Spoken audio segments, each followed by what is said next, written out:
la voix du peuple, oh, c'est bien, oh. Chérie, tu sais quoi? Ouais, bébé. Une vie sans toi ne vaut pas la peine d'être vécue. Waouh. Tu es l'artisan de mon bonheur. Je t'aime. Tu es la mer que je m'irai naviguer tous les jours de ma vie. Et sache... Allô? Allô, chérie? Allô? Allô?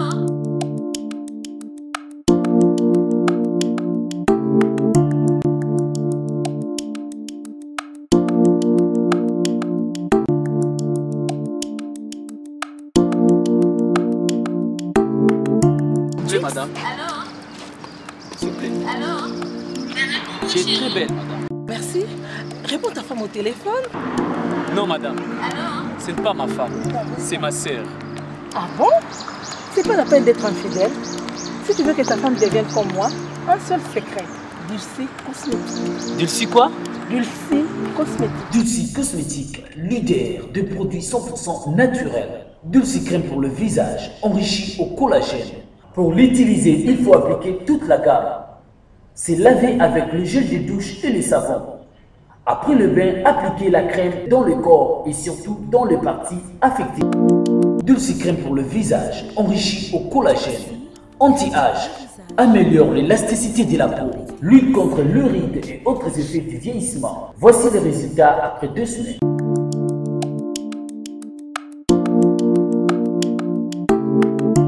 Dulcie, crème pour le visage. C'est ma femme, hein? Je sais que c'est ta femme. Donc, maman là-bas. Monsieur. Oui. C'est ma femme, hein? Oh. Donc, maman là-bas. Oh. Chérie, tu sais que tu es belle.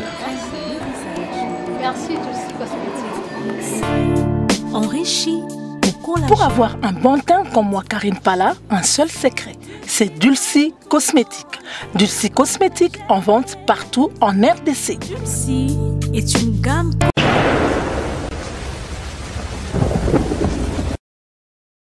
Jazz Kavulo, bonjour. Bonjour Vincent.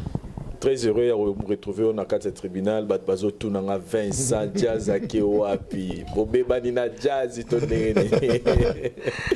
Même quand on a expliqué trop par rapport non, on a pas zaki na juba bémission ba betali solo na juba tourna ya on a zalaki mais c'était que on a fatigué pour nous ça la film et bah conifati c'est quoi encore le titre film chroniqueuse biométrique et oh ça produit par nani par yo moi donc dans petit pas ça émission c'est na misu nga mais et na veki na esprit ya tourner film wana do yango na pas d'ailleurs invité pas nga na tourner na participer tamo ba tourner na bimna banda pour que nga pour ça concentrer dans ba film donner expliquer ba expliquer ba ba mon sur la série émission lobina Charlie Prince bino uzate ça c'est la mi-phase jamais au panzana Thierry Mombaya bonjour.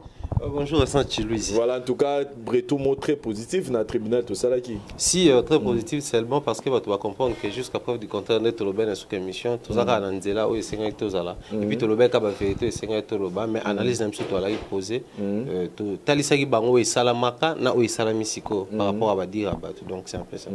Voilà, chers amis téléspectateurs, heureux de vous savoir nombreux devant vos postes téléviseurs pour suivre votre émission préférée, Tribunal, la radio Citabino, la voix du peuple. Lelo bisotoye lisu sous liboso betano labino par rapport à photo tomoni, il y a apparition, il y a Wizkid na Davido lors d'un concert otoyebi ke bazali des grands artistes na radio Nigeria ou bazo sala vraiment ba preuve na bango et lelo na ndenge toyebi baza des concurrents loyal na ndenge musique mais tomoni bango sur un même podium et c'est ezaki esengo makasi na wetali ba artiste ba etali public oyo ba yaki wana et puis na ba Nigérian nyonso et c'est la raison pour laquelle biso pe lelo tolingi un peu to réfléchir sur yango est-ce que lelo musique na biso na niveau makambego mokene parce que kala tozaki na ba musique ya ba camp tozaki na ba musicien ya ba wera ba fan na wenge musique à maison mais do ye wera ta asali mabeneni ni wera leki ba musicien tout tozaki na ba fan na papa chéri Jibe Mpiana o ezaki ye ata jiba sali ndenge nini jibende et lelo au fil des temps, le lot commis na fan kaya musique. C'est-à-dire fan na wera zala souté, fan na jiba la souté, to commande ka na fan ya musique. C'est-à-dire muto ça la musique ne kitoko, muto to royo kaya à l'exemple ya Cabo c'est un bel sur voiture sans moteur, azali na ba fan ité mais ba tout ba c'est là nango. Sur deux exemples ya Sonic et Super Sonic ka mbela biso ya mon bébé, mon bébé, mon bébé. Azangina ba fante, mais tout le monde était d'accord. De l'eau Fabrica, c'est un abimaki, na nze monae, mututu accepté avec nze monae, nze monae, il s'ala pena makambu ya anapipo, album anapipo, nze moye mbela, kibonga yoyo, et ça dit, il y a accroché qui mutunyoso, et Robino Mundibo, to yebike, a utasa neka vocal, mon musique à maison mère. Mais tant qu'on s'imposer la musique, donc cela prouve que la musique n'a biso échangé forme. Et comme Batutu, comme fan de la musique et non fan de la musicien, est-ce pas le moment pour la biso de conscientiser la musicien na biso qu'il est temps de signer, de unité, de la musique na biso musique au lieu que ezala il y a la critique. Jazz Kavulo, un mot par rapport d'abord à mon analyse on a salué. Analyse très bien, très réfléchie. Parce que déjà, les musiciens sont na mutu et nzambatsaï moi il est na kati. Donc c'est pas vraiment ba polémique et comme ça bango est-ce que ba komi soit ko fingana. Parce que ça ba te belé ba sape musique ko finga net na temple par exemple biso na kasavu to yebaka abarankoyi. Abarankoyi wana do yabima a fingaka donc tant mambo finga neza a fingaka wera. Mais jusqu'à présent attendez moi abarankoyi non ne kanga tana kisasa te pour dire que ata muto bimi na sila ko finga bona boye yango te penser que ça la carrière est décollée d'une manière ou d'une autre. Mais or que ça na amour moko pas que bon traîner c'est là moko voilà et parce que non pas exemple mon palpable neti boye et tout ça ngana beaucoup plus dans le projet mon betali bongo musala oui. Bon, oui, mais on ne traîne pas trop ensemble. Par exemple, Nabino, des fois, de l'erreur, quand on route dans mon bail, na Carmen, des fois, on traîne tout qui est bimi nabiso, bonabo. Donc, mais ce comme maman yele, ça quelque chose, et ça implique photo sangana po, et puis ça besoin idée bien. Donc, ce qui idée moi bien, ça t'aime se faire benga et Alain Dele. On appelle Alain Dele, sauf au benga Frank Semai. On appelle Semai, sauf au benga mut oyo azana implique donc. Il y a un des ce que ba musicien so bazo zanga. Ce qui peut na lier na place. Moi j'ai toujours dit na ba confrère nyoso par exemple, ou soit na Alain ou soit na Didier Nzita na ba nyoso ba bazana ba chaîne YouTube na bango. Ce qui au moni ozana émission. Au moni que émission ngo ata invité mo ben invité na yo. Mais par rapport il y a m'invité on a et ça les moni e simba que zanga appelle mon no ça émission. Donc c'est ça ego c'est bon mais ça beaucoup plus borné na ba futilité na ba bonaboye et pour quelqu'un comme moi qui n'aime pas trop et comment na bango ba se comporter bongo et ça la penza moi bien mingité et aujourd'hui par exemple bakanda kaka parfois il y a makambo spécial kanda comme on dit mais au moins se comporter autrement na esprit na ko lobaté par exemple que les premiers soins CP ça inga mais la bakanda utalite na bobatongo pe ko finga na l'équipe on a beau cette fois 60 pe bongo ça va ba finga na kasi au moins mais normal je peux pas dire ça au moins mais ce que mission biso ba comme le temps faut ba comprendre que neti c'est pas pour humilier les autres mais trop gentil na kolobaki époque où toza nango ils entre époque Nyoka Longo te Nyoka Longo qui fait carton plein dans concert naé Nyoka Longo sans album qui voyage pas partout parce que ba bengaé abeta ba concert en Angola tout autant Nyoka Longo oya ke il a jamais ba 5 000 $, ba 10 000 $, na kino ba mariage tout ya sango yim tabeta rango aso ba cacher na tout autant donc dans la vie naé normal mais il n'est pas dans les polémiques tu vois il n'est pas dans les insultes il n'est pas dans des trucs qui n'honorent pas. Tu vois, donc Yangwana et ce qui par exemple, Azana posa les lona qui Nyoka Longo na, asa album il m'a fallu, Fire Boy Nyoka Longo te. So big etam na album na akota souffrir, Fire Boy Nyoka Longo, ba za pe Boy Nyoka Longo te. Tu vois, donc or ba mixage wana, métissage wana ya culture ça a toujours bien dit de manière ou d'une autre et permettre beau qui les bossos.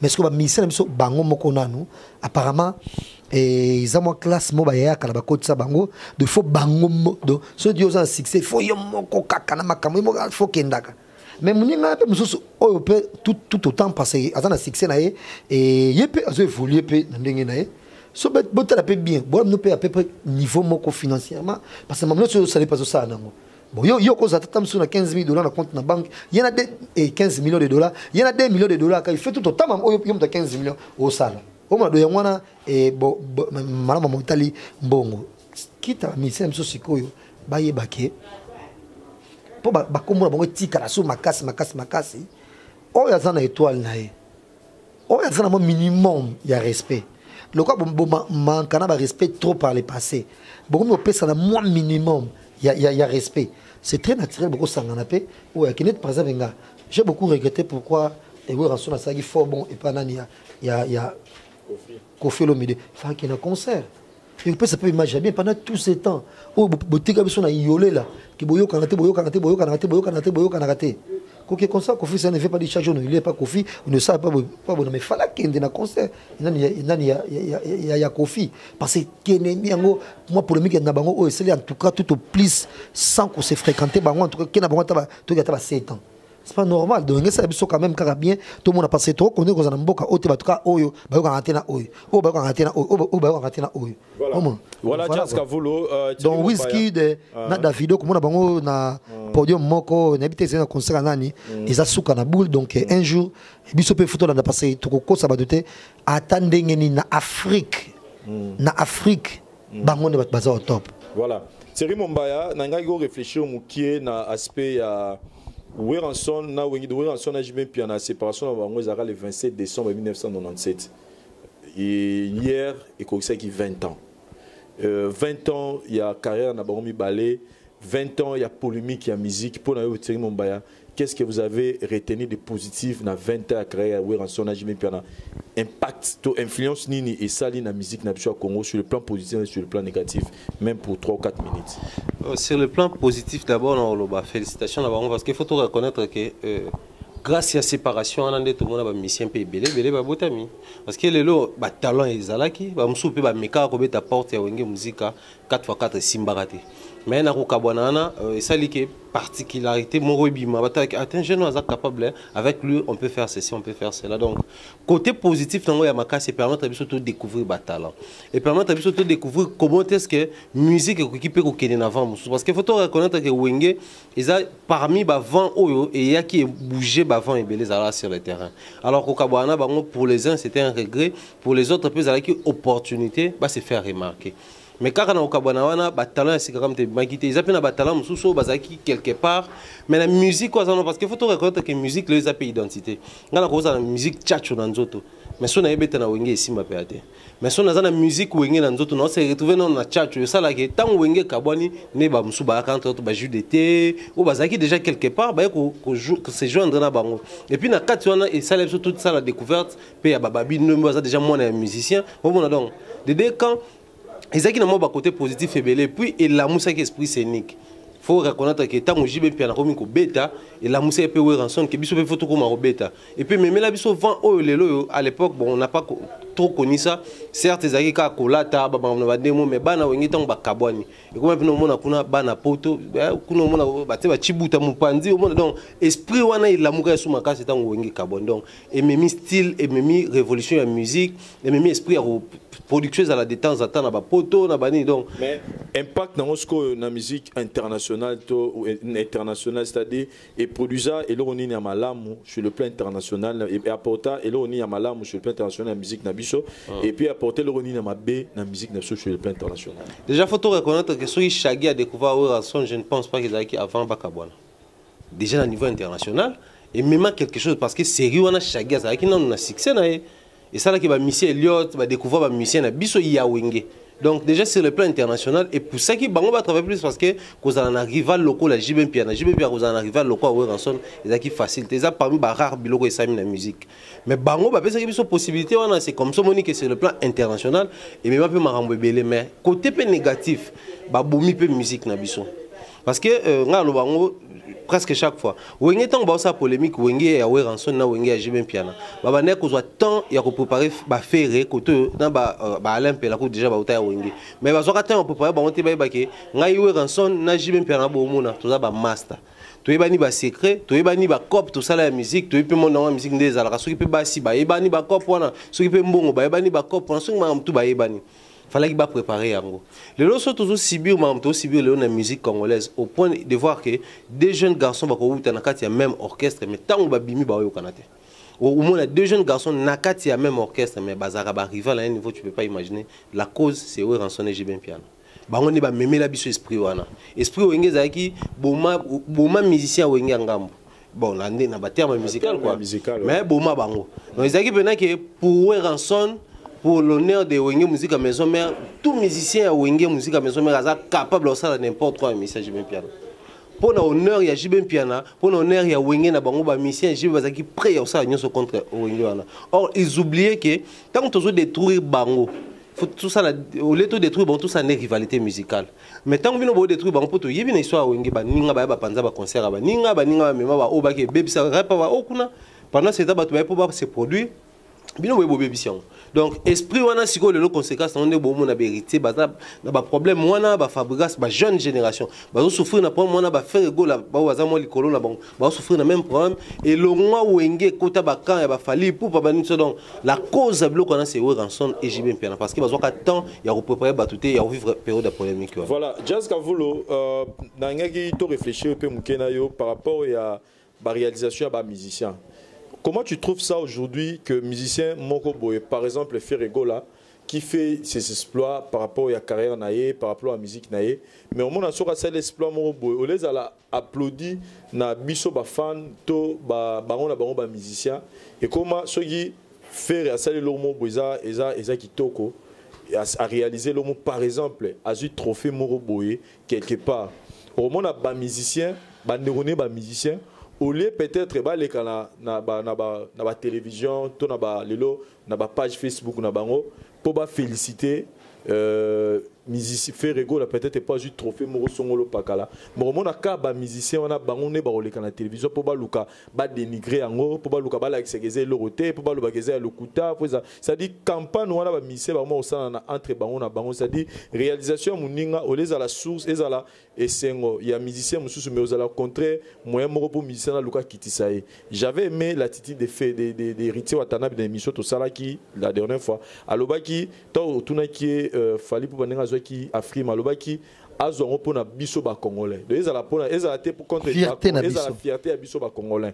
Mais si je suis sincère dans mon que on dirait bango na bomba musicien ba comment na moi enquête mo bango dans ceux qui muninga réaliser le mot ba monique en avancement au lieu à ça la émission mo peut-être pas comme ça mais il passera à la télé pour inciter les cas par exemple c'est le scram automonara Afrima Fali pour pas éléguer la télévision pour traiter Fali de tous les mots. Comment vous jugez ce genre de comportement? C'est néfaste déjà ce sont de manière à ne pas applaudir parce que déjà quand quelqu'un a réalisé un exploit il faut toujours qu'on voit qu'il est fleur pour yoper un jour paye zong la paye et na moi volé on a en tout et pour tout qu'on félicite encore une fois et Fali par exemple et vous verrez jamais ni fait musicien ni même Yemoko dans ces genres de trucs là.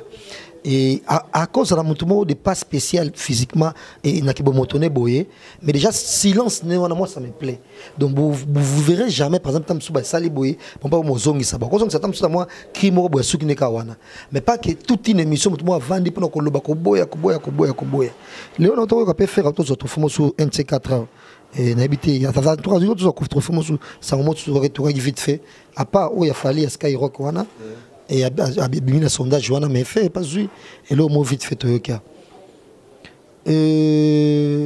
batu ba copier système ba kala makasi ils a mis ka batu jet set parce que c'est l'autre talé mingi parce que le mito en groupe c'est l'autre comme ça azo ko le baka yemoko avant di ba émission to sali vidéo to sali direct à lobby mais surtout tali groupe un groupe pour ne pas dire que on a enterré non mais tout les deux missions basées na succès na minute yo au pesa époque na bango parce que mokili ezalaka bongo depuis mokili banda et donc maintenant on a faute parce que déjà la minute yo moto et Vie Lutumba par exemple qui était un grand compositeur en composant mazembe belé qui toko par le passé et ça n'a pas succès là belé tout autant OK jazz bonaboé to ne jamais que époque ça nani il y a pas Lutumba.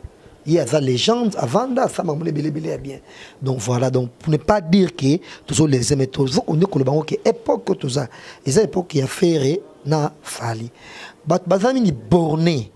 Na mon betali bongo mutazuba qui critiquer mutazuba qui critiquer et minka bato jet set. Et pas nani ya fait rigola.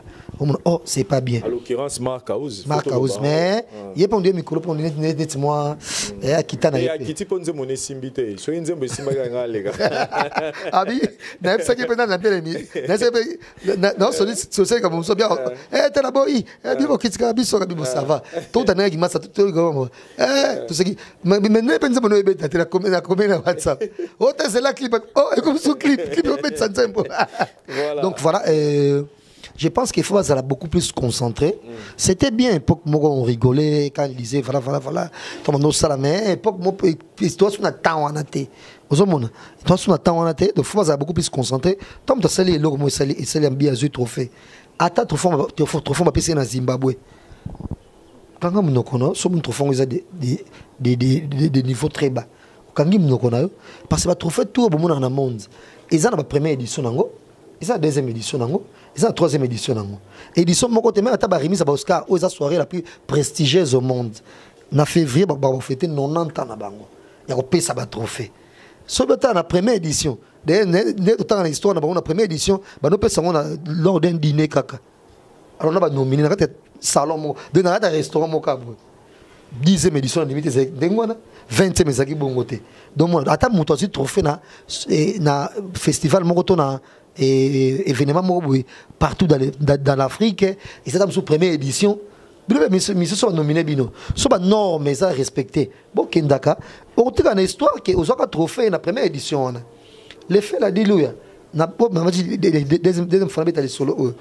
Moi na mboka mon faisait la 3e édition moi na mboka chaîne na Emirado ma meilleure chaîne à télévision. Ba invité na soirée à Kendara na soirée té. Ba zo la trophée que tiki ndenge zala kaka. Ce tango et moi na mboka c'est ce qui 7 ans. Bon ça na ba publicité bon zongi ça image to zo trophée kala. Bon zongi c'est image to zo trophée kala. Entaye akomi ko pesa pole boule ma ke mon édition mususu ko ya ba zongela ko pesa yango do avant soirée banda ba sali kaniki ba zongela ko pesa yango comme ça ba côté c'est sur na kati ya nani wana. Omona et comme est-ce que trop tard. On m'a ça moi moi quand l'homme azui jusqu'au on m'a dit et battre ce qu'on niveau. Donc bat basa ce qu'on a culture wana. On ne peut pas pour sa culture wana na banzi et au sala bango bien. Et au sala bien Thierry Mombaya, vous ne pensez pas que lelo na musique nationale tozo luka et mata et que de likolo et que de liboso ba musicien sauf wa tika non comportement na que ceux qui fait rien nos trophée na Côte d'Ivoire, tous ceux qui héritiers watana bazu trophée na apa musique. Allez, bango ba les grands ba baka wana za ba tofa le kutavo to fali autozo bientôt ma meilleure star internationale na Skyrock après ba vote parce que ba voter qui to lo batege aza plus grand ceux qui to Rihanna Toto Eminem na ba to ba voter plus yé donc tu to préciser le qu'on a bien ba voter plus yé parce qu'ils ont vu que yende azo mérité place wana bisoté batonné ba voter qui Skyrock est la première chaîne radio urbaine na France dans Mutorbo et Ngwazate et mais vous ne pensez pas que lelo ba mérite à faire ba mérite héritier à Fali à tous nos autres artistes et musiciens et ça la souhaité que faire à 8 trophées tout monde tam sous Marai boss qui a appelé cet exemple tout monde tam sous Léo qui fait une vidéo à bandi na réseaux sociaux pour l'expliquer ba tout ça ba trophée le côté pensez pas que cette fois-ci ça la rendre peut-être que ceux qui faire à 8 tam sous trophée moro et trophée peu importe niveau à soirango tout le monde a par exemple Fabregas qui passe fait une vidéo pour féliciter Ferregola. Une façon de repérer sa force dans la musique. Parce que quelque part, quand ils le font, c'est comme si bateau à Liban, le bateau à Liban, on dirait toi, ils ont quitté ça. Musique, on a bateau à Liban, tam sunga la mona fait on a danger, mais moni tam su hérité à obo ya trop fort. C'est que faire on a un danger terre. Ils ont quelque part et diminuer musique na biso. Moi, je pense que non seulement ils ont diminué, mais nous avons mis un aspect au salaire, à l'image et à l'artiste musicien. Pourquoi? Bon, quand on écoute plus loin que le baquet, ceux qui ont un trophée, Jazz Kavoulou a publié. Tout comme on ne peut pas publier. Mais le mieux à faire, c'est qu'il parce que les premières années, ceux qui n'ont pas fait un rayoté, et les gens qui n'ont pas fait un na cause appelle na ligne na ngayote mais na décidé pe na finga peyote pourquoi pour mon image parce que le autant ba mon nga lundi na leki na fingi jazz mardi na leki na fingi mercredi na leki na fingi mais enfin pour ni ka fois finga raye ba rolande le bi ba to ba osani ba lukate ba mona mabeni ni jazz sala yo pour finga mais ba luka ba mona sko mabeni ni yo pour sala ka o ba fingi la kaote. C'est en ce moment-là ils ont quitté ça musicien à niveau assez. Les musiciens doivent comprendre qu'à un niveau haut au comélie, les à niveau que biso des photos à l'ensemble pour nous sauver musique na biso. Donc batika na bango kutu ba distraction au bazaka na de temps à autre ya ko boya na ba page parce que ba mission faut ba ke na ba mélomane na ba fanatique na bango déjà tu comprendre ba langage bango ba décider ba utiliser ka. Lelo oyo au mona ke mutumo par exemple a eu trophée mususu na page Facebook na étant encore a eu trophée wana et pas publié que par exemple tu comprendre de andi ma bango salama. So komika bongo. Mais toi, Mikolo, tu comprends qu'au bois quel est trophée, je parle des musiciens. Les musiciens congolais, peu importe le niveau, on a connu ça. Je vais me permettre de citer. Tout le monde a fallu pour atteindre un certain nombre de vues. Les musiciens congolais, avant à vivre à l'étranger, pour les gens qui congolais, a publié des pirates, des vues. Des nombre de vues dans la Chine et tout. C'était qui? Maître Gims. C'est-à-dire, esprit à Congolais, il faut lutter contre eux. Pour nini, aux unis temps publié. Il y a une information, nous avons 4 jours pour publier trophée. On a pas vous allez informer depuis Kala. Moutali ah Joe niveau zomata. Ah ouais, déranger. Faut tout reconnaître le quoi na vie de toi, peu importe la rivalité, mais mettre aux allendings monter na vie. C'est-à-dire, Gims a tiré avec Gims, Fer a tiré avec Fer, il fallait tirer avec Fallait, attends ceux qui vont mettre la musique ensemble. On a connu ça. Dans l'orchestre, on a qui bazar ensemble, mais bazar na étoile ndenge moroté, basala mamde monté na wenge awe rapero de faire ko la bazaka belé ba bindombe, ba ya Jackie Mulopwe, ozui, ba AJJ, ba zebele melelo ouais bon. Voilà. De l'eau puis bango, chers amis téléspectateurs, je pense que s'il vous plaît Jazz, tant aux ongles là. C'est très important. Et au moment où nous sommes mission sur bazangaka, et ça cause un assistant. Assistant, et ça mutumo du genre de quoi est yo, de quoi est chéri, mutumo a vraiment maillé les puis aibi système, il y a ba célébrité n'engue tambolaka. Parce que mutumo so cause un langage facile, cause dans la terme vulgaire, il y a employé cause à ba manière té. Mais grâce à l'assistant, on a vu que était beauté faux boy. Tant que le canal émission, il faut se comporter boy. On veut que les places boy, faut se comporter boy. Parce que aux gens image il faut véhiculer yo célébrité. Donc quand ça thème kamboka ngo lalo la moi mo tche kamboka pum au lobby. Non. Au moins on peut zanga pe ba mission so et moi makasi et na lien na place.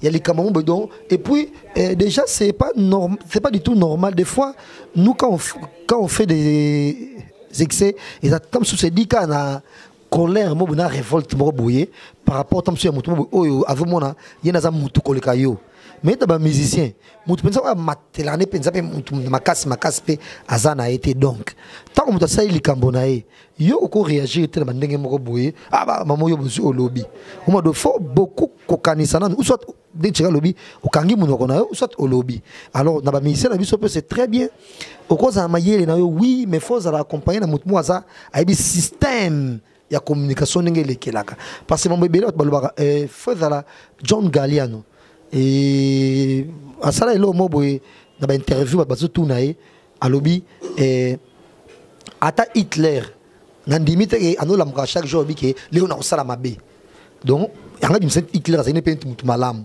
et balukela e bat ba sepete pour Hitler ça mambo e belé ma be na mokili comment ozo bimse ma ke mutu ça mutu normalement yo na ngai o mona donc balong do kaka na mitu ba longolier na maison Dior John Galliano. Voilà. Na minute on comprend donc et il faut mambe belé ba mission so mo ba sala poto même so tam so na zaïr boye mambe belé ba kipa na bango ngote ko ba no lobby va no calme tala papa manenga non papa ba sala pe mabe mingité mais à la kaka elongi ya Jésus bako nga po bo sala mabe na illustration atie na ba église kimbangise ne ba sala et tout ça tinsani wana o mona mais bobi nenga zoma problème.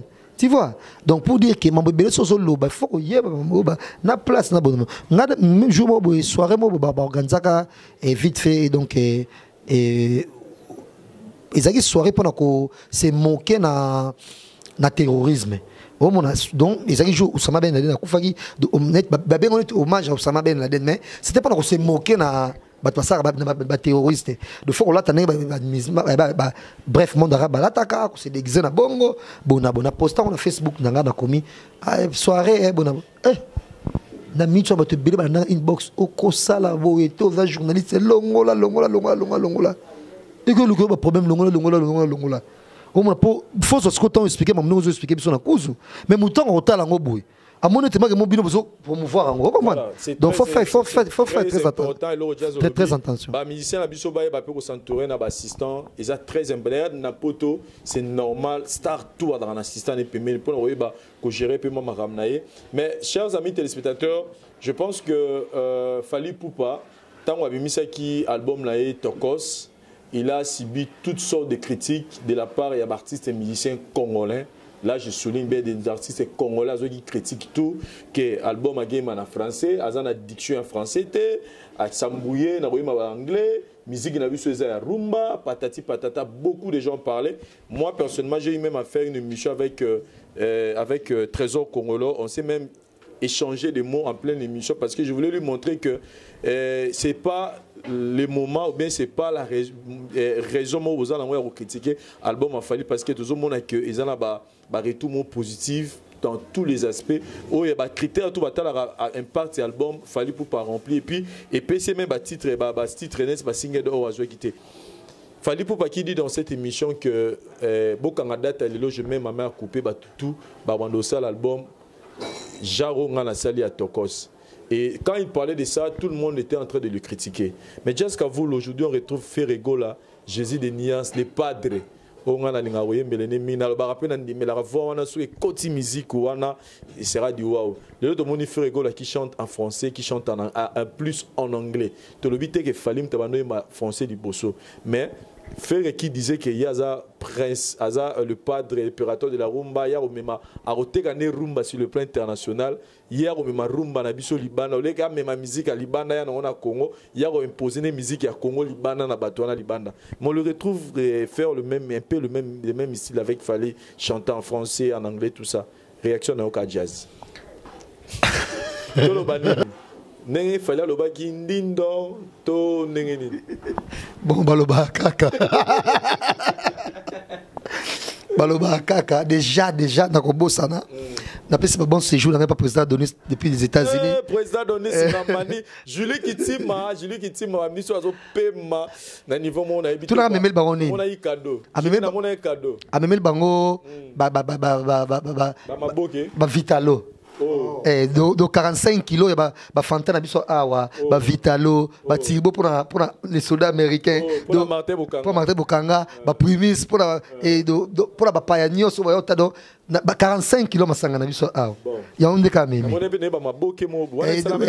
c'est ça na Paris ke kuna bona minute oyo Colette Ngambani, Gladys Ngiama, Exaucé, Barakana, au four et moulé pour l'ambé, papa la mango, président Donis Bonabodon, président en repos, na madame Julie en repos, na moi, na dobata ka moi, na simaka moi, na Bonabombo, te bilibas bazali, et big up na Colette, et puis na Gladys, na Exaucé Ngiama, ne pas ça, président, ce qu'on a plaisir, vraiment, on a pas l'impression de jouer dans les bilibas bazali.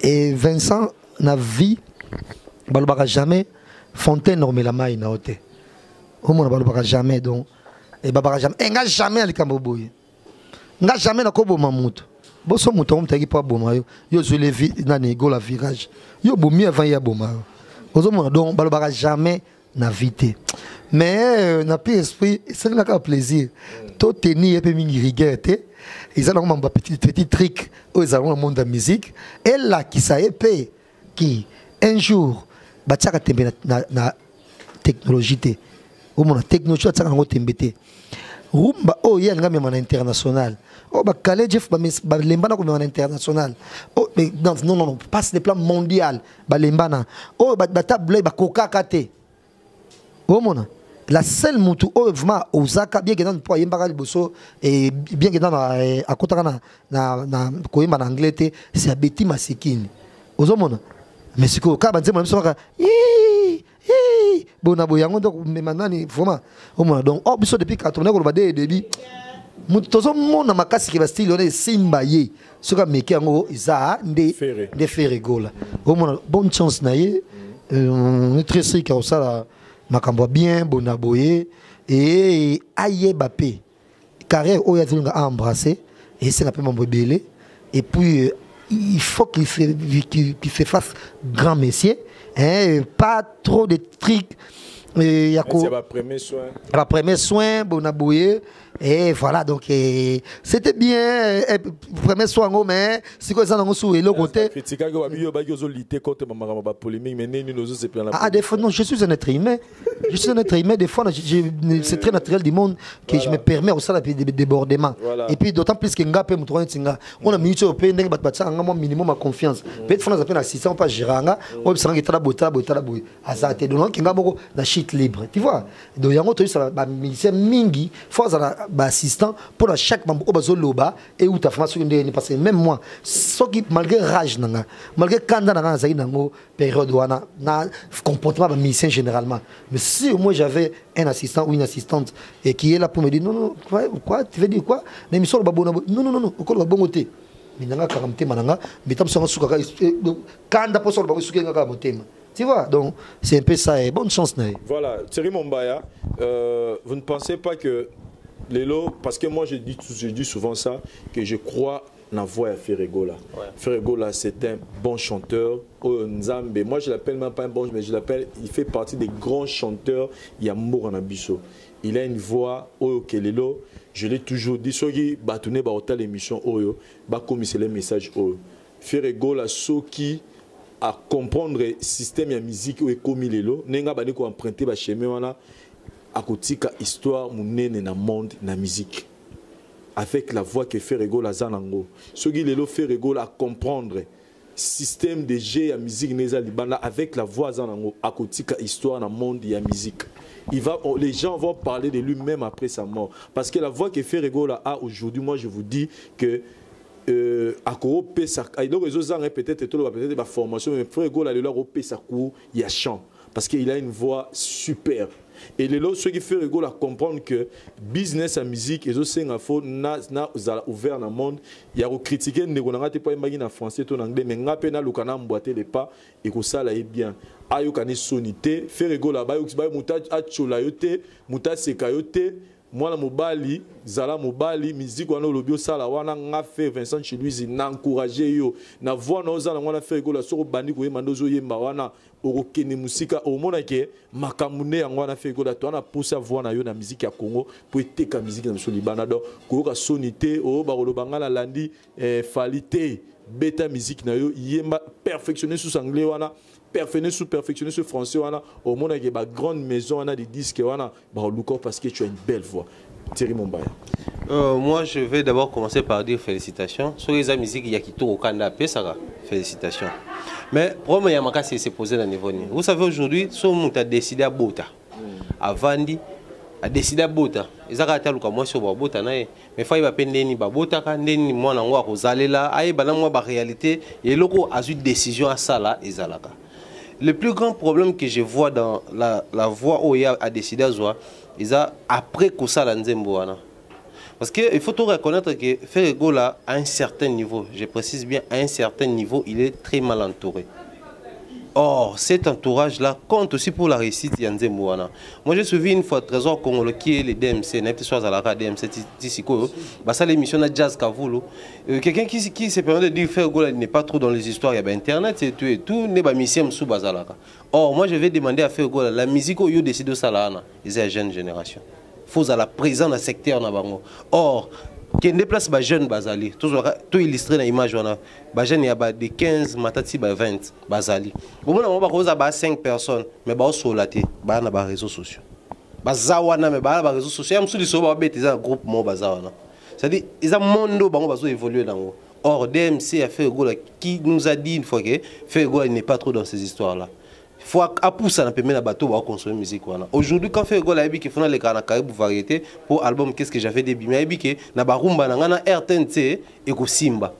Tant on peut décider que na kende siko na musique on a pensé ba Skyrock, a pensé ba énergie, a luka ba socio ba expliquer comment ça se passe là-bas pour na arriver kuna pour na gérer puis il faut yeba que a longwa déjà na vision à Trace Africa. Malheureusement, j'ai appris que ba kabana Marc Tabou Charles Tabou, ok. Donc, au moins, il faut s'entourer d'un bateau, au-delà de Tropicana FM, énergie, zali, place à consommer la musique, on a ça le cas promo une seule fois, mais ça là un peu moins large. C'est mon bail. Les gens voient aujourd'hui la réussite par exemple de Fali.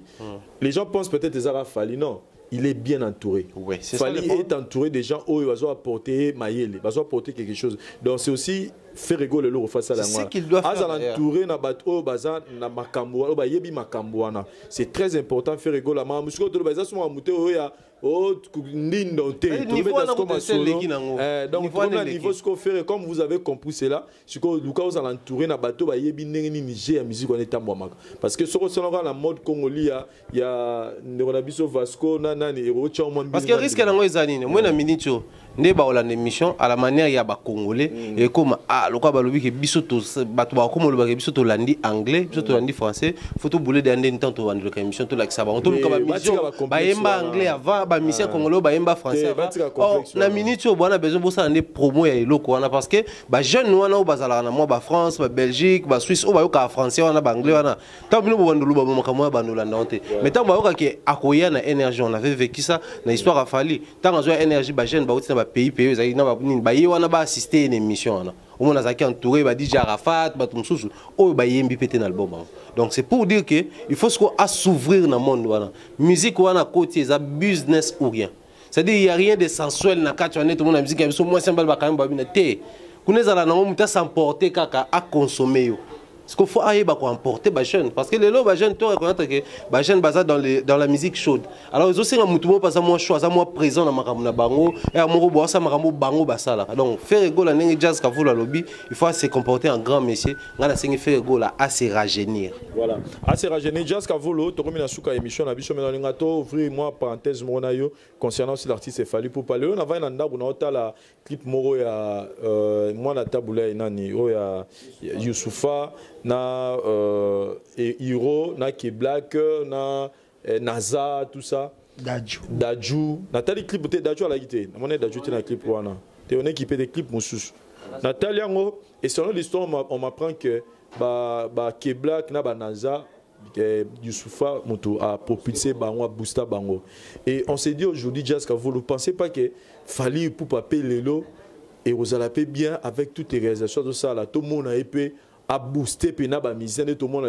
parce que à ça l'idée de featuring album né maneka mais on a Naza na Black au bazali ba produit il y a Youssoufa on doit se dire Youssoufa t'a boosté bon pensez pas que l'élopé Fali parce que oh tout ça là na ba musicien na na F victime ba trop yemba ba DJ anani tout ça bon ils en ngo et penza né toujours zelaté parce que baza pena ba star tout ba musicien mais tous na ba musicien na mboka na biso oyo ba na talent et baza na poste à soutien pensez pas que l'élopé Fali pour pas il est grand temps si ko F victime vont tout le monde a pété abimisa a aider ba musicien parce que je pense pas que Black to Naza ba ko ba musicien pas et pas Youssoufa bazala déjà ba musicien mais bazanga muto ro booster bango po ba bima mikile ba bango pensez pas que l'élopé Fali il a aussi ce devoir là qui a faire exister la benne réellement pas au ko sabiche ba lambio na ba bloro azo sala na ba soki mon antesa ben ouais, on l'a toujours dit qu'ils ont vraiment azana motema wana a forcé pour nous azana motema wana. C'est vrai que les musiciens congolais une gratitude des gens mais la limite que Black na Naza bazangi pe ingratitude na donc a forcé aux motema wana. Il y a plein d'artistes et musiciens les lots oyo fallait qu'on t'a bien être mutora brigade qui est un bon terme d'ailleurs. Les bogas ou album. Oui, na Fali que fallait pas bien telle pas brigade bien pas pour une brigade alignée bon non dorénavant et n'avons forcé na comme ça brigade rival direct en Afrique passe l'état na ma kofi mais na musique a mon rival direct il y a DJ Arafat on a vendre là on pas cousin vendre là on a vendre ku sebi atali nani whisky to nani Davido bien atali penza bien abi nani on a joué dans beaucoup de ko créer style bonabo tout ça mixage il y a culture tout et tout et puis a comme atali des pliques bien to cappuccino le boga bien il a ces moyens là. Parce qu'entre nous, ça dit, il fallait une musique trop. Au monde, il y a une musique mingi. Le journée Hallyday à Koufi, on a vu nulle part où Babi qui il fait un grand chanteur, non. Nous comme s'agit ces voix non. Nous comme ça mingi ba réalisation ba collaboration na ba ninga mususu. Ba disque na ndenge ça ba carton na France bref na pays na ba entier Caraïbes et j'en passe. Donc il faut avoir un thème wana. Alors on a un thème moko boye biso ba zairwa to zana de soko zui il fallait ce que donc on so ba fingo par le passé ou bimsa on so kandanyo so no ba fingo par le passé non. Parce que les au niveau comme nango ils a pas supposé nga soucima. Et puis on a la chance aux humains aux a frappé aux humains on escroquerie aux humains on a politicien on a des détournements de fonds aux humains on dignement aux humains on parle nzambe penza ça de motoki na on est lobaka. En tout cas ça sert à rien. Moi je pense que fungola maboko et c'est pas bien déjà battre milliards et bana mibal to batou généralement et causer la tête par exemple bat onyo so oyo bazara moi désagréable nayo par les passés comprendre paix qui attend sous ma place ba pas musicien andé o mais ça que bo loba bo muto kende chrétien bo kende chrétien bo tam so tinda bango pe baba sala bongo parce que na mito to aboye muto ko neti nanango misemo bimi. Nous avons un exemple Robinho. Robinho a bien même Nassima. Fabrigas n'a pas de pliques. Moi, pour découvrir. Et puis Robinho, on a maison même par exemple. Allez, Mouta Zena, parole, il y a Roloba. Tant qu'on a la parole, net, des pliques, net, banani, Fabrigas. Tant qu'on n'a pas fini à payer par les passés. Au moins, mais Paul Roi Zéné, le rabatté, parce qu'il n'avait pas assez de Camaroloba. Il y a un autre temps, il y a un peu à finir les pays optés, à finir les pays ferretés. Au moins. Donc, il faut, mais comme qu'on revoit, en tout cas, et bateau la paix il n'y a que lui parce qu'il y a une génération qui peut faire un truc bien au plan aider pour ramener Sousou. Ça c'est un élément très capital. Moi je pense on a pas rappelé la biso tam stobo sana et na missa donc missa na biso félicitations juste Tchombe le Montou Thierry Momba te voir le miso ba yibi téléphone. Donc juste ça la c'est pas mais moi je voulais dire un mot aussi à Fally pour passer nous regarde si l'opportunité va nous être si l'opportunité nous sera donnée à Talabiso ça sera aussi une force pour Nayo ceux qui le lot au sali que ba musicien mo ba comme référence mon ni le lot Nazana Keblak baza force ya Youssoufa n'est pas encore azapena trop en actualité mais Nazana Keblak comme baza fruit na yezo ça la force les continuer. Moi je pense que si vous le faites le lobby que lobby aussi là n'engage jazz à niveau comme passe aux on a souci donc comme na niveau aux ara na stabilité mais les lots ceux qui peut obimisi ba musicien au soutenir ba musicien au ba bimel peut pas au bazui et lampa na yo mon peut osala très intéressant pour na yo Fally pour par exemple je donne les exemples à Capuchino et les Boga où il y a autre bimisa album il a besoin par exemple Fally peut récupérer cet album et à PC on peut na coup de pouce et ça là bien pourquoi pas créer même un featuring au bani au ciblé parce que les lots sont ciblés ba misana ba ozalwa na quatre label na donc ba ozala force na yo pe artistes et musiciens donc c'est un élément très important mais pour finir cette émission avant d'appeler Sabino na pesi mbote na président Denis Ngamba ninga pe Julie Kitima na bi razo pe ma bien pour papa za pe meni na mona yi cadeau Julie cadeau ya tellement kitoko ya président memeli Julie na mona yi cadeau za ICP senga na pesi mbote na Colette Ngambani Martin Bukanga soda américain comme Fontaine Exaucé Ngiama Gladys Ngiama mgo bazana ndaka président en tout cas ya bango mabanga migolo eza pamba puis na chombele mu tout cas ndenge opesi Thierry Mombaya jazz Thierry Mombaya un mot par rapport ya émission la biso le puis quelques dédicaces non un mot par rapport à émission na ko suki sakana mamto bobande ko loba sur Fally Ipupa aujourd'hui il faut reconnaître que en dehors ya ko yembisa mutu to ya ko sala promotion mutu ndepé basala ba post na ba page na bango et autres les lopes ils ont la manière musu basala promo ya bato ils ont na ba vidéo clip bomo na bracket ba yemba nzembo na ba mo we mais Flavo azala na vidéo clip na me ya yemba nete mais du fait ka azaki na bango azobina et matisa ba bracket sous makasi to ti ko mona ngwa bo Fally Ipupa na mannequin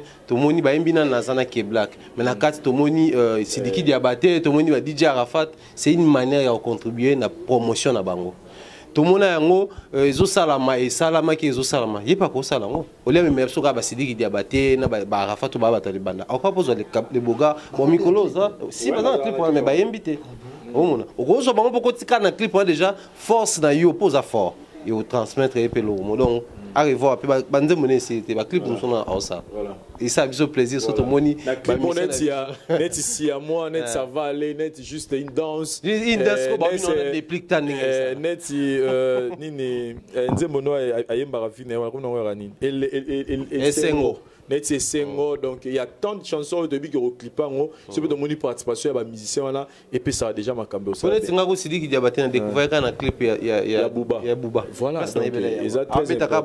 voilà et puis pas comment signer donc un grand merci na Vincent Chilus également Jazz Kavou dérangement les kaki heureusement ende ba moni boenga na zwi kimia na vie na ngai donc c'est un peu ça salutation dérangement donc me manga mbute salutation à bande réunion so balandi biso en tout cas bon séjour na pas président pemé na ma présidente président Denis Ngambani Jeli Kitima Ngambani grande dame de la République Kokomis Colette Ngambani également toute la famille Ngambani Prince Ori Lael bébé star ndenge zalaka babi exaucé na Gladys bakuna donc exaucé na Gladys ngiama salutation et cheveux muzangu na Kinshasa le très spécial très spécial avec Gazon na Kalaté Carmel Fontaine il y a Pembe Motema Martin Bokanga pourquoi pas mon mentor Jean-Claude Longangé Mama Rose Faliala Sarah MK l'ange des États-Unis bandegonyo so balinga biso biseka bozwami mbote mingi voilà. Merci Jazz Kavulu qui dédicace. Félicitations encore une fois na JC Tchombele Muntu et Tchombele Muntu Tchemomba ye oyo ndena yebisaki yo taka kisasa donc bayiba même na téléphone Zairo penza donner ça bala sans numéro JC Tchombele Muntu donc Mr Nanga tala kanaye na bossa na jamais mon frère Toussaint Domba c'est pas ça Rolandanga na pesi ba mbote be na mama Katina Hollande na bossa na pesi souté madame Bénédicte pour notre trophée na App Award. Mes félicitations et merci également à frère Philo Mopepe en Allemagne et puis partenaire Patrick Moulele et Succès Kassongo Moufinuku il y a Paris Ndika et encore une fois ma petite sœur et Galia a souhaité que joyeux Noël après ça Moussa no Makasi et donc voilà bah toi faut le caper bah émission au sala yo mona numéro na yo na tourner de l'obémo des gens libat ba tala déjà pour besoin et nani contact na yo et encore une fois et félicitations na Rosalinda la prof na Canada au salam sala kitoko et puis à mon ami Kelly Sharon Stone place à Kolandanga et tobo ça na peso sous jamais ba nyo so ba ole mbocha biso ba beaucoup te ba soutenir biso na moni bongo le boss Dani Kadima na Dubaï sans oublier madame na Pamela Mbombo Bambo Tebele et puis les plus riches il y a diaspora na biso Herman Ngumba Indi de Bambo Tebele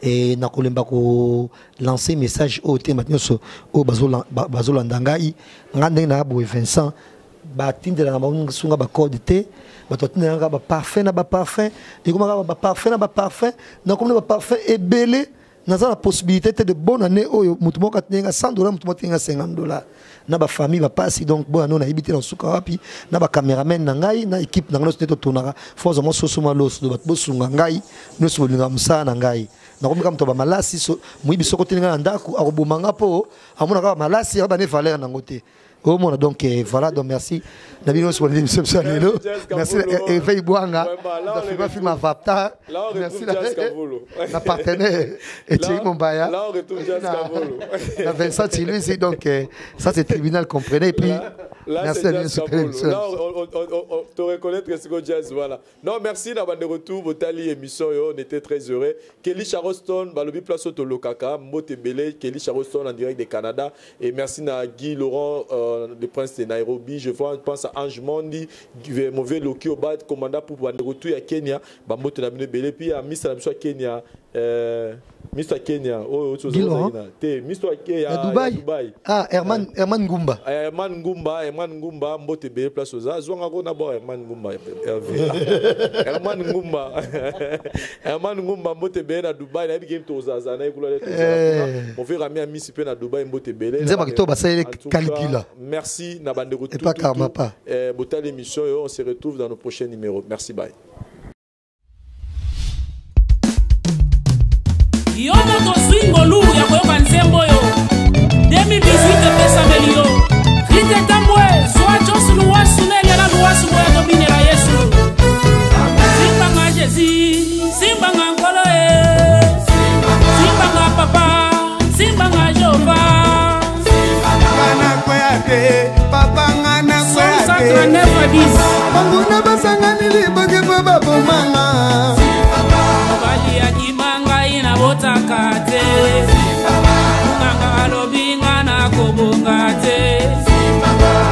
bango bavandelinga na kobala te.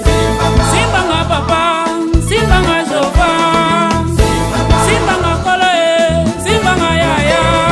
Simbanga na koya te, papa nga na koya te. Banguna basangani liboke po babomanga. Baninga bazobalanga na zobala te. Baninga babotanga na zobota te. Baninga bazobikanga na zobika te. Babela Yesue, babela babela Yesue. Babela Yesue, babela babela Yesue. Babela Yesu bakoma na mbongo babela Yesue. Babela Yesu bazwami kanda babela Yesue. Alekako bakomi na mbongo bazini kanda bakimi Yesu yo. Bawangani Yesu yo. Luka 17, 11 à 19. Banimi enterré. Okotekala na sonie. Babela Yesue, babela babela Yesue. Babela Yesue, babela babela Yesue. Kaka mokonde mutu azongaki alingaka bao bazongelaka ye. Babela Yesu babota mapasa babela Yesue. Aletango baki nyonso bakoti mapasa bakimi Yesu yo. Bawangani Yesu yo. Oyo bazongelaka ye. Ekokomi bato ya mabaye. Boyaki netere. Kotekala na sonie. Azali bolingo. Alingaka oyo bayaka bana ye. Kumama na yo nzambe ya Pasteur Jires Ngando, l'église des soleils de gloire. Ale kala mingi te, kala mingi te, kala mingi te. Kala mingi te, mingi te, mingi te. Koko kaka ya na sakala. Bando kinyoso bombesa na kolia bato desambre. Olio te evangile te yimbongwe. Tobo bandimi batongaka basali ya nzambe. Pasteur Augustin Mbona, Zamba Mbona yo na bolingo za kona mabota. Jani Luwasu, boya epana nkolo aza malamu. Atoka mbeli. Like 8 17 bisibiso onyoso ya mabe ya molili ko bimana poasa. Kamingi te, kalamingi te, kalamingi te. Bele boya ka koshinda basere na kate eglise. Baba nyose bokoma na bino basali azambe. Boyi ba prophète baba kolaka basere mafute. Isaac Luwasu nzamba kofuta yo na dumo betelie. Bilengi na kati na kolo. Kobine la Yesu elenge. Elengi na kati na kolo. Kotana mwana elenge. Elengi na kati na kolo. Kosale la Yesu elenge. Elengi na kati na kolo. Kobine la Yesu elenge. Elengi na kati na kolo. Yo! Yego! Ndego! Yaga! Yaga! Yo! Ndego! Yaga! Lorine Okongo! Yo! Ndego! Yaga! Narite Kupa! Yo! Ndego! Yaga! Mafela Jimbongo! Papa, mama! Boya! Bakoko boya topina bilengi. Eze elengi komona bakoko lokola nisuka mona bakoko. Oye komitango wa famille Luwasu.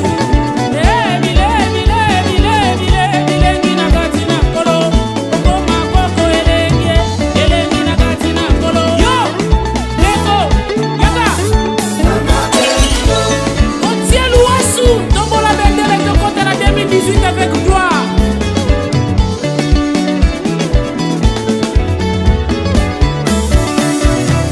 Allez, benda, benda, benda, benda, benda, benda, benda, benda, benda, benda, benda, benda, benda, benda, benda, benda, benda,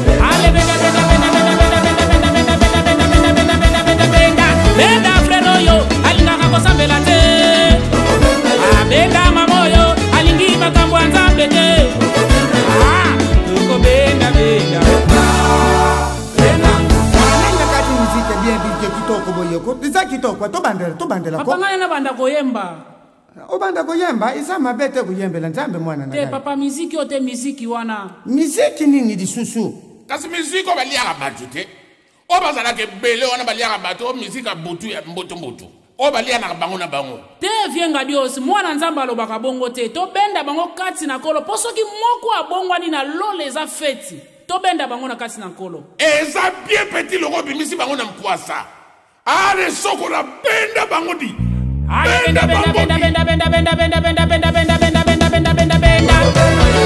bakuluna bakoma kosalela nzambe toteya banganga bakoma mpe kosalela nzambe tosengi bakristu batika badoktrine na pamba ndeko benda Mama Pasteur Kaiba Geneviève de l'église de Metepe na Ngiringiri. Zamba pambola yo.